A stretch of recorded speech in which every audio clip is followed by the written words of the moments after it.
Right, everybody, welcome back to Decoding Careers. My guest today, Ken Grief, has actually put me under pressure, and he's brought in the camera. He wants me to basically step my game up and start using the camera for the show. So this was not planned.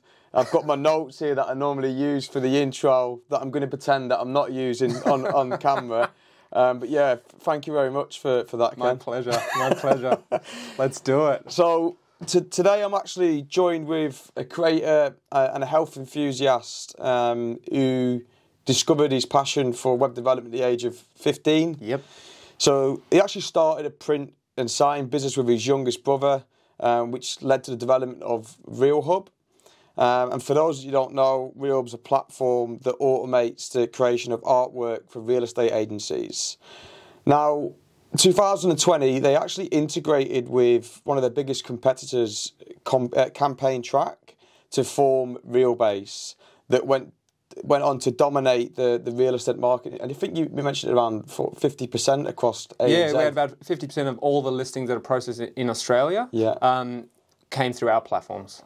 So yeah, and we also by joining with Campaign Track, we have a lot of in New Zealand as well, so Australia and New Zealand. Yeah, and 2022, I'm sure a lot of you have heard of Domain. It was acquired by Domain to help with their sort of solutions.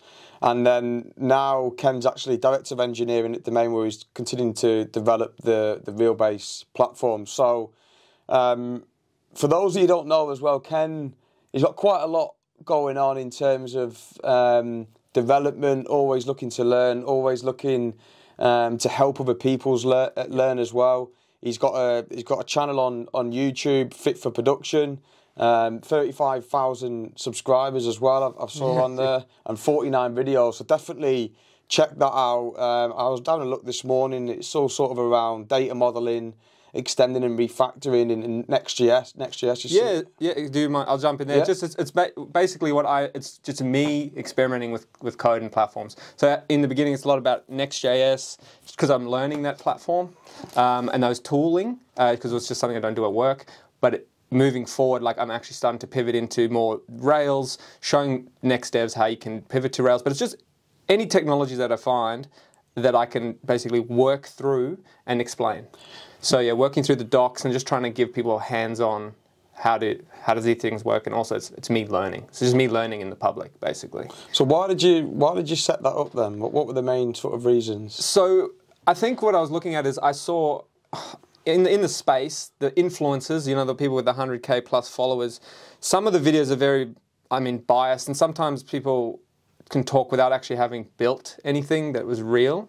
I wanted to show people how you can actually build real businesses, using the tools, rather than a lot of the tutorials are just like, hey, here's a basic tutorial, but it's not real world. I want to show you how you can code real world things. And I think I explained that to you. The reason people can't do that is, one, you're probably employed, so you're not allowed to just talk about the code base in public. Or two, it's a business that you're building, you don't really want to give out the secrets. I'm in a fortunate position where that doesn't really matter to me. I can build products, I can open source the code base, because in the end of the day, I know that it's not the code is a business. A business isn't the code, it's actually all the people and the processes around that code. So you'll see I open source a lot of the code that I'm writing. So people can learn and see how we do things, but then we're also going to build business on top of that.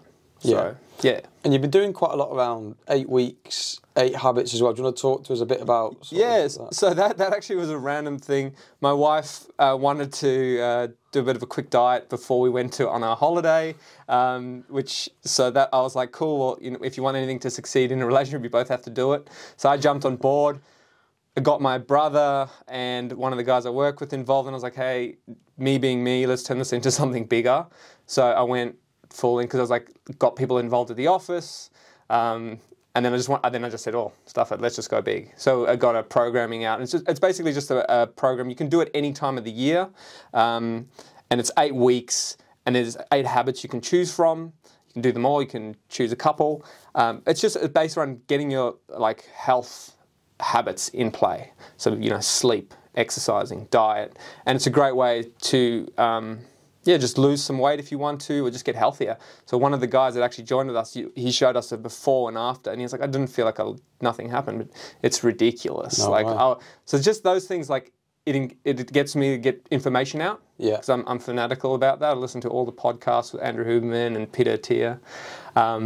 So yeah, I just want to get that info out and help devs, because devs in general, like I ran a survey on my channel, like how many people exercise? Not many. What was the results? Oh, like some people like 1 or 2 days. A lot of them were just never. Yeah, okay. So that's not ideal.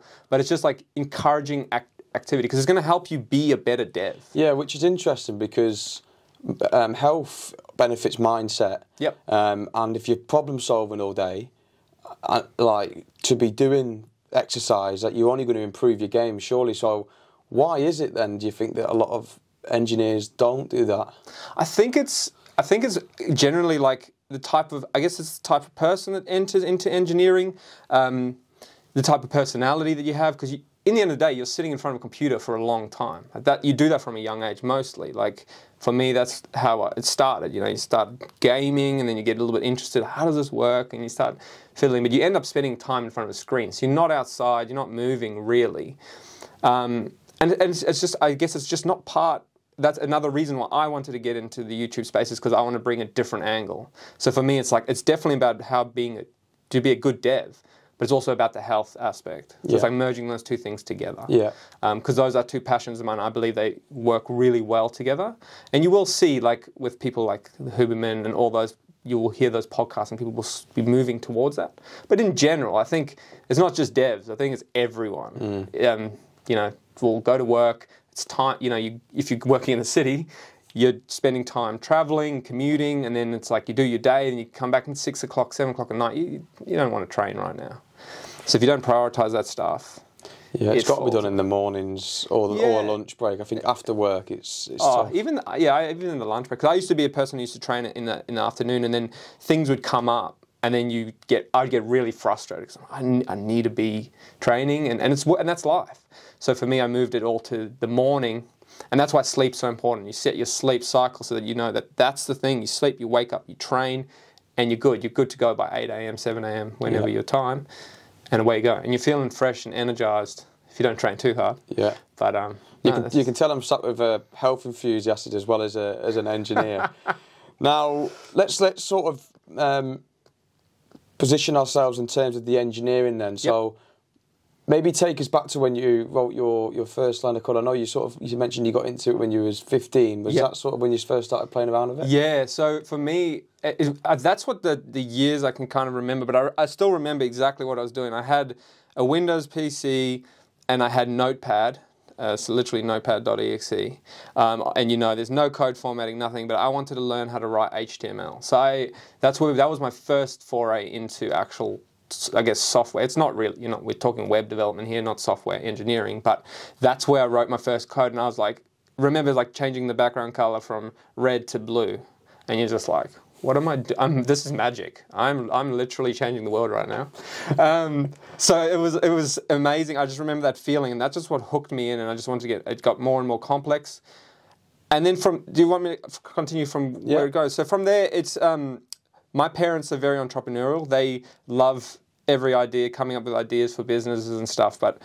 So based off the back of that, they would come up with an idea, and then I'd be like, oh yeah, I can make that. So one of my biggest projects, I guess I did a little bit of client work, which was web design work. So I actually designed, which is actually something that was, now that I look back on, was doing that for 10 years, wasn't it? Yeah, I did it for a long time. So I actually did web design for customers. So I design it and then build it.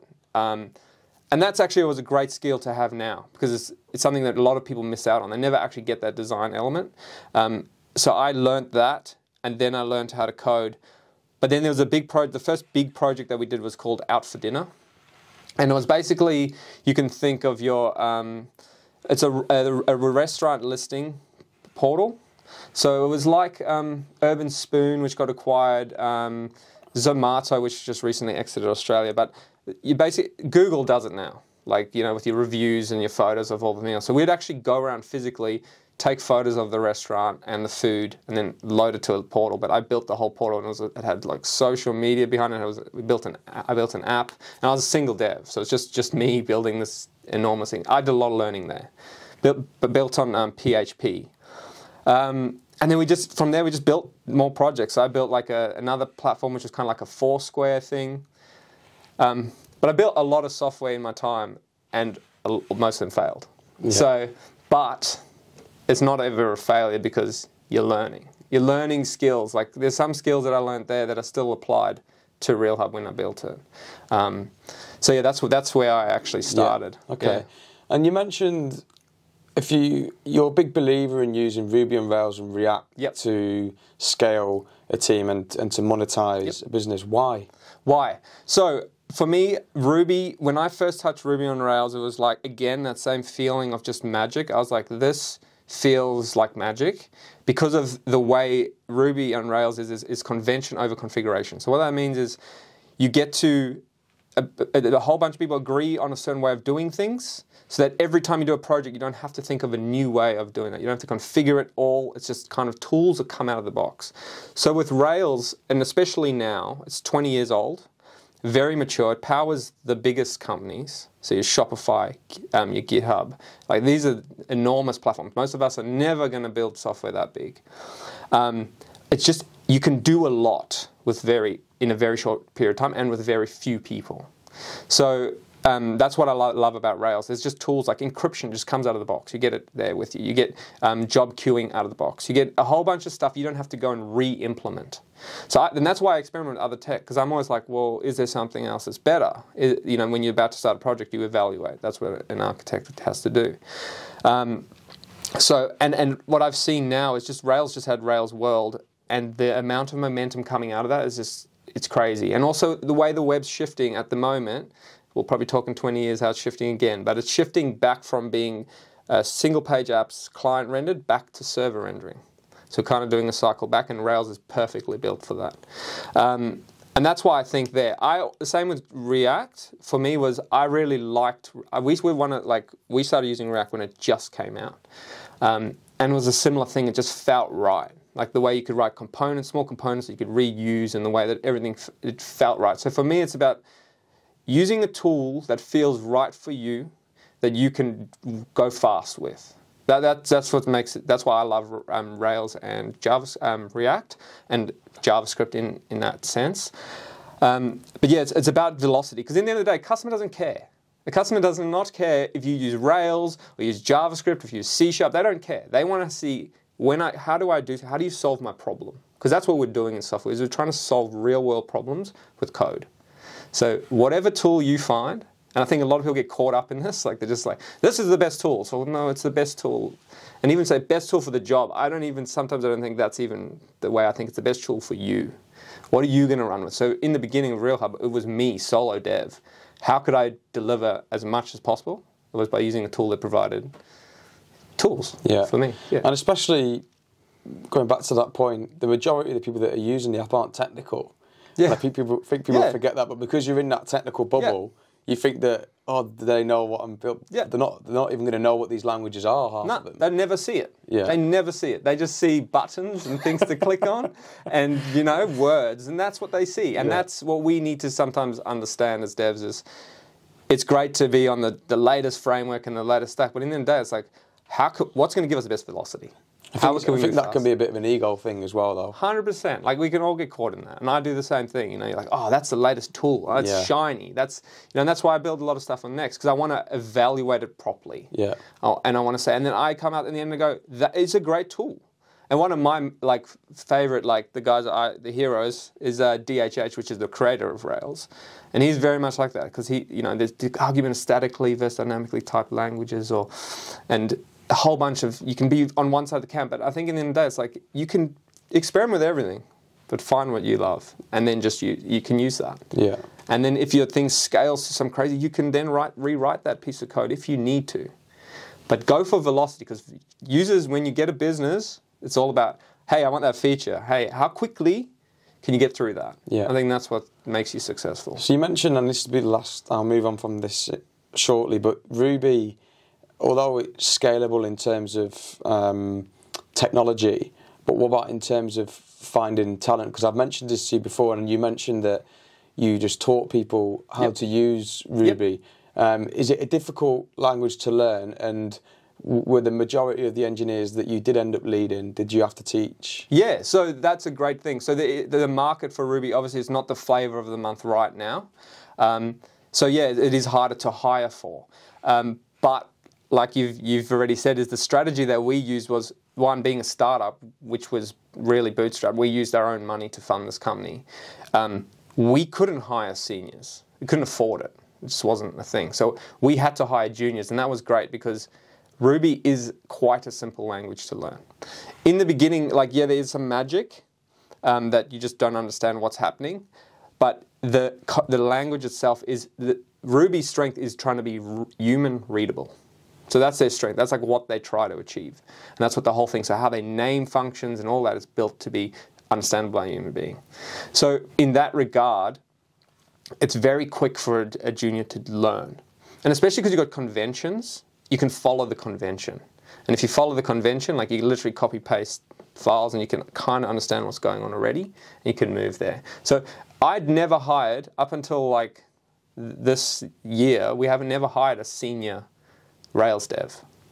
I'd always hired junior, literally like out of boot camp, 1 or 2 months experience.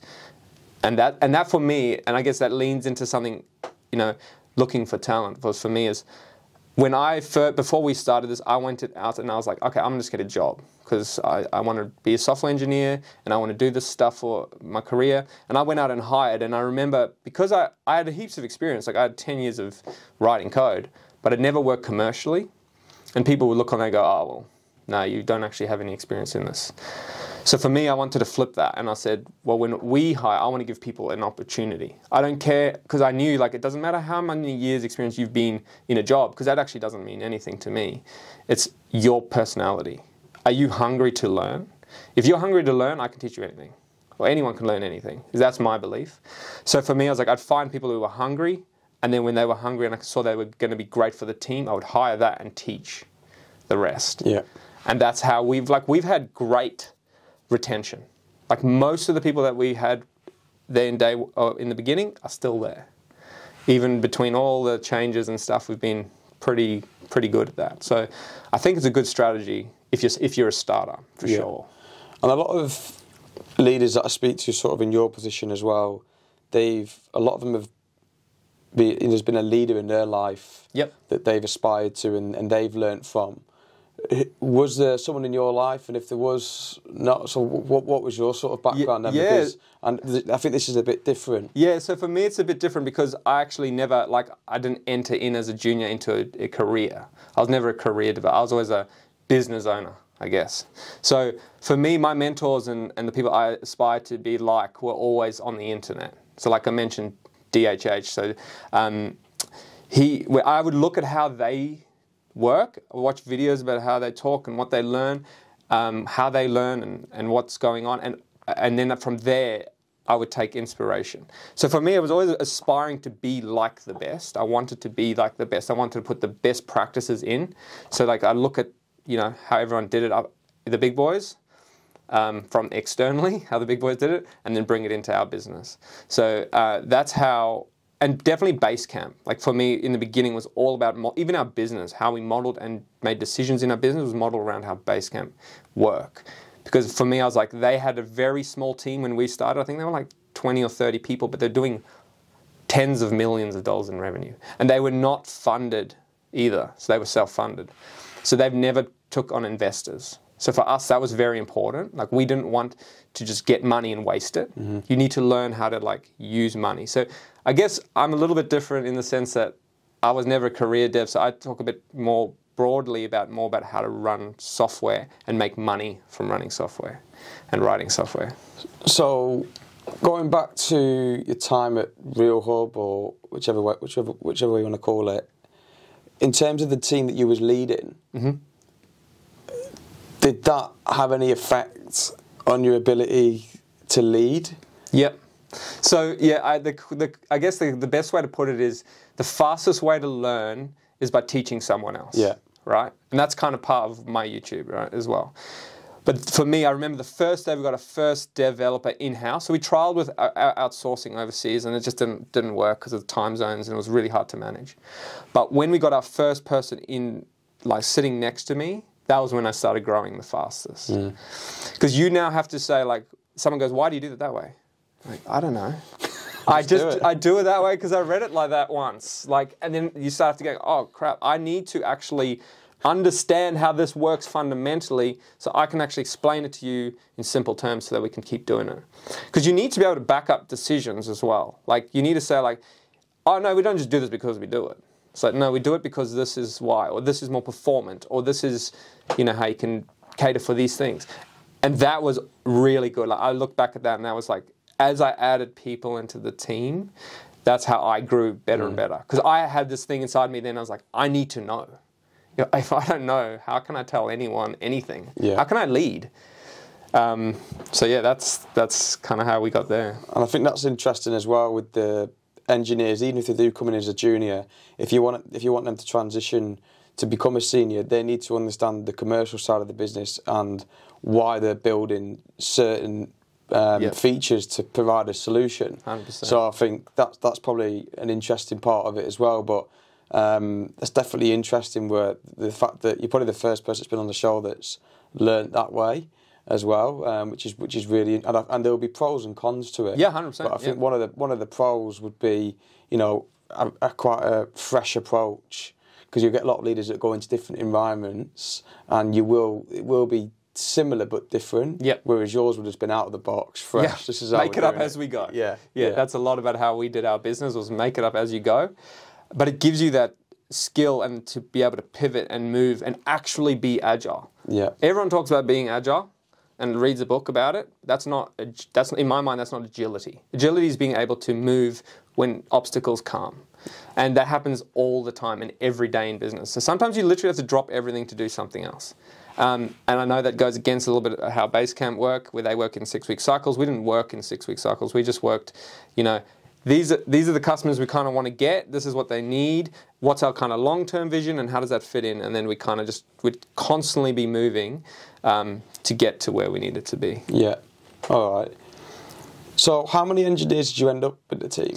So that's the thing. We had a very small team, and that was on purpose. Yeah. Because I believe the bigger the team, the harder it is to manage. It's just like you have more people. You have more people to look after. You have more. So in the end, before we merged with CT, we had about 8 devs, including myself.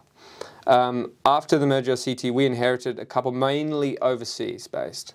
So we had about 30 or 40 there. So we had about, we call it 50 devs by the time we merged with Domain. So relatively small, but like for me, like the sweet spot's like 10 people. Yeah. Like that's heaps. You can do a lot, like especially with that stack, you can do a lot. Like our platform's very, very big, and we run multiple platforms at the same time as well. But what we've done is we've just built the same kind of stack, same front end, we built all our same tooling, and then we can just run. And that's why like we were able to fetch what we did, because we were the small guy. CT had been in the business, or Campaign Track had been in the business for 20 years. We'd been in the business for 5 or 6, but we were just chomping away market share. So that's why the merger happened, because they were like, oh, well, if we don't merge, we're going to Realhub, because we were hungry. We were really hungry. So yeah, for me, it was all about having that small team, because I can sit with you like right there. This was prior to COVID and stuff, and because we weren't built remote first, I definitely can see the pros of that if you can get to that. A lot more heavy writing, which is not really a strength of mine. I really like to be in the same room with people because you can bounce ideas fast. And these are just different ways of working. It works for different people, and we hired, and for us it was hard to hire because we were in the northern beaches of Sydney. That's not Dev Central, right? The city and CBD is where you'll find devs. But what ended up happening is we found people that lived close or in the beaches. So for them, it was the prime spot. You know, any other software job is in the city. But for us, we had there. So we had a slim pickings, but in the end of the day, we made it work. But we had a very small, close-knit team that could write a lot, do a lot. So yeah, very small team. What was the biggest challenge for you then in terms of transitioning? Because there's a lot of engineers that struggle or might be in that position where because obviously you was constantly on the tools, Yep. then you're bringing your first person in, Yep. then you've got another, then you've got another, then you've got another. Although you had a small team, I think by the sounds of it, you would have obviously been a bit more hands-off. Although I know I can sort of tell that you probably was trying to get on it as much as you can. Yeah. But what was the biggest sort of challenges for you, and what sort of advice would you give to people that are going to go through that transition? Yeah, so for me, I'm definitely a hands-on person. So like, even to this day, I steer away from everything else and just to be on the tools because that's what I love and I want to do what I love. But for me in the beginning, like obviously, yes, when you have someone else sitting there and they get into trouble, you have to help them a lot, but then you're learning. So for me, I'm like, well, I am doing what I'm loving because I am learning, but I'm not caught up. I guess where this gets caught up is sometimes in bigger companies, you get turned into manager, turned into meetings. That's not me. So that was never me. We never did that. We never did meetings. We would just get ideas because of the nature of how we operated. It was actually 2 of my brothers, so 3 of us that created Realhub in the end. So we would like make decisions on the fly, almost in front of people.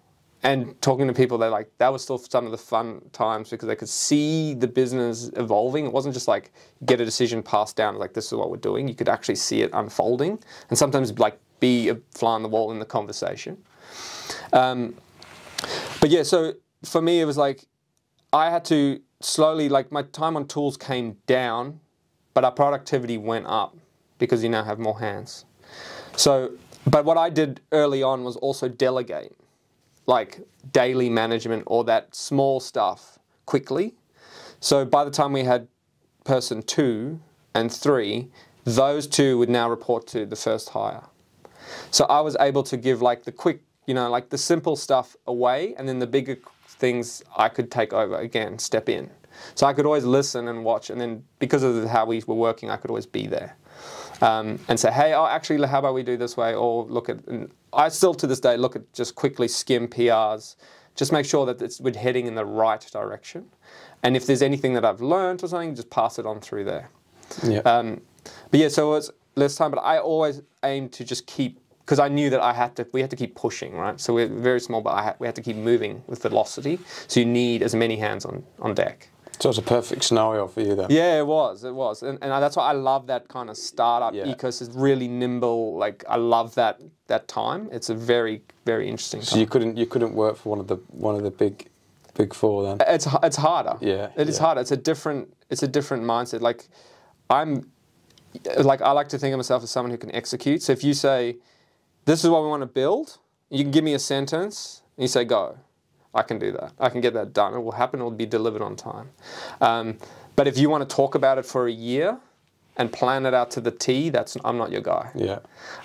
It's an interesting place. It's an interesting time. But there's a lot to learn in a lot of ways. Like I think, and this is, I lean on Alex Hormozy here, but he says a job is just education where you're getting paid, right? So you're getting paid to learn. So if you come into any company, you need to find what's there to be learned because there's always something to learn. No one knows everything.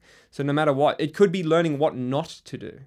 Do you know what I mean? Like, so if you're going into a big company, a really major big company, and you're like, that's what I shouldn't do if I start a business. And I am quite open about this, but I encourage everyone to do a side project. All my team, if you ever talk to them, you'll hear them. Ken harps on about it every week. He's like, what are you doing? What are you learning? Because one, you're going to get better. You're going to learn things that you never get to do in your business. Because when you come onto a big product, all the ideas are thought of, like the architecture's thought of, but when you start your own thing, you have to make those decisions. So it puts you into a different area.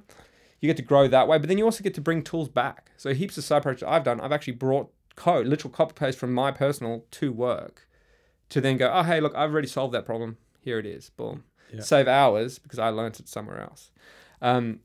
So yeah, that's what I reckon. I just got a little bit distracted on the question. What was the actual? No, the answer's there. The answer's there somewhere. Yeah. But I as you can tell, I'm probably super passionate. Yeah. I'm super passionate about software. Love what I do. And the big companies. That's what Das was talking about. The big companies. So I just think different horses for courses, and it depends on where you want to go.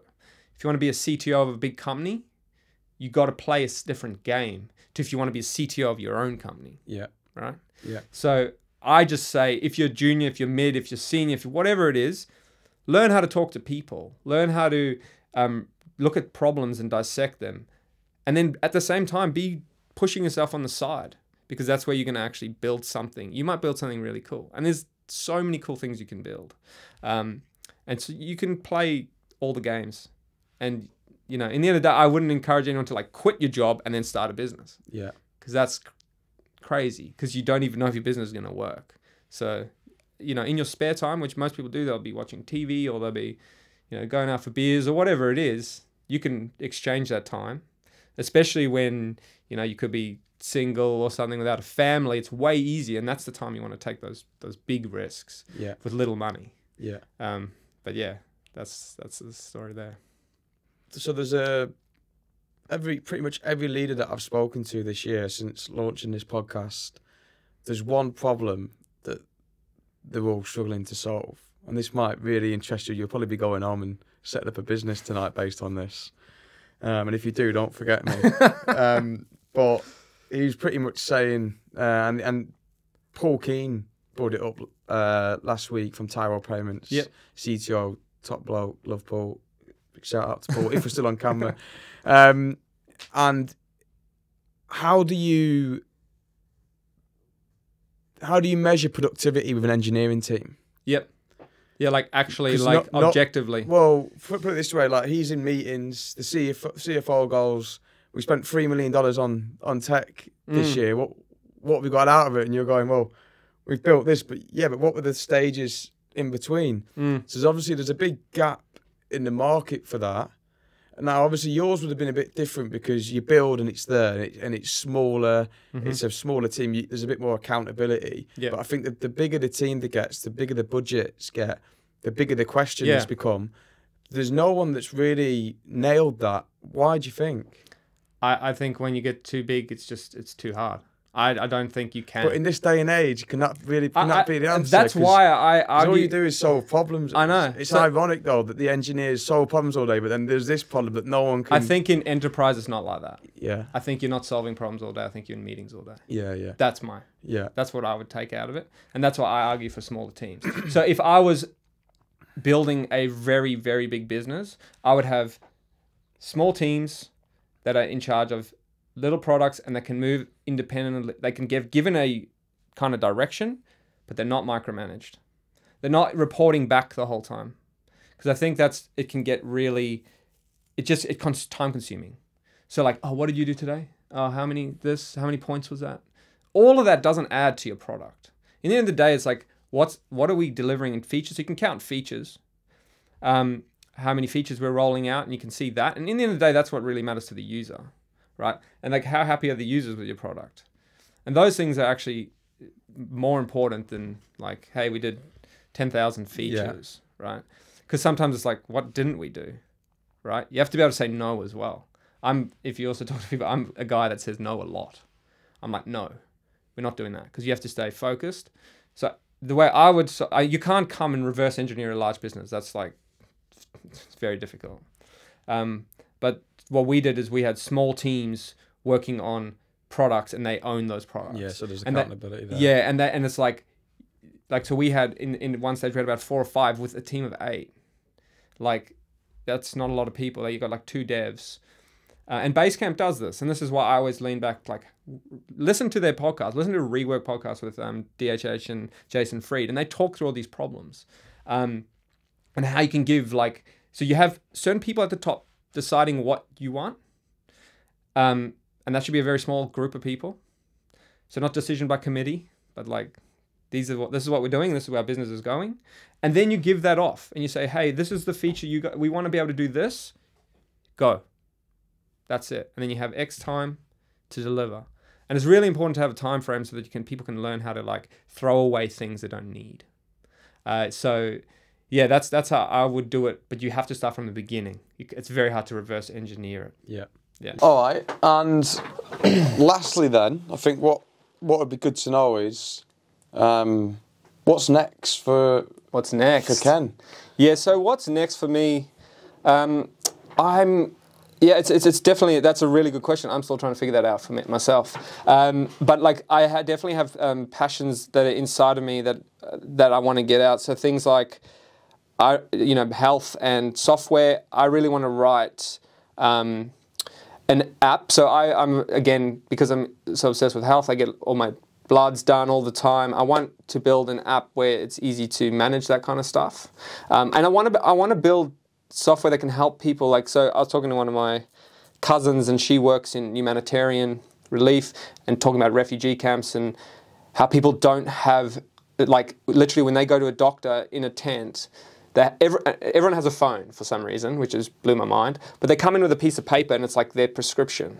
This is what they're on. And people go, and because there's a language barrier, they go, what drugs are you on? Because obviously drugs have contraindications with each other, and they're like, oh, I don't know. And it's a very dangerous position to be in, right? Like if you're a diabetic and you need insulin and you can't communicate that to a doctor in a tent. So for me, like there's an app there that I've been working on in the background, and it's like storing that kind of data and details, and you can share it very securely. It's owning, realistically, the elevator pitch is owning your own health data. So it's not trying to get the government to control your data or some big incentive. It's like you own your own data. It's encrypted. It's safe. It's your family. And this also stemmed off from myself, because when our son was really young, he had 2 events in a hospital with his heart, and people were asking me questions, but because you're so anxious and so stressed, you can't remember. Your brain doesn't work. So in that instance, you want to be like, this is what happened last time, because even between hospitals, there's no record. Yeah, there's no trace. There's no trace. So I want to create a place where you can store all that for your family, and you can choose and add and share that data how you choose.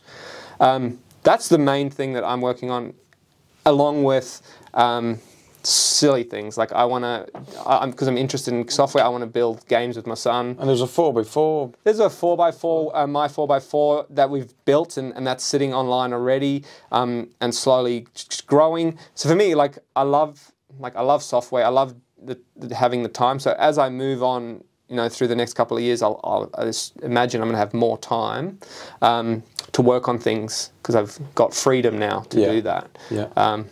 But yeah, I don't know exactly, but it's something there, and yeah, I'm going to be building all these things in public again, because I believe if you're building an app that's for your own health, why should I own that app? If you want to spool it up on your own hardware because you don't trust me, you can do that. And the ways to monetize that, there are different ways you can monetize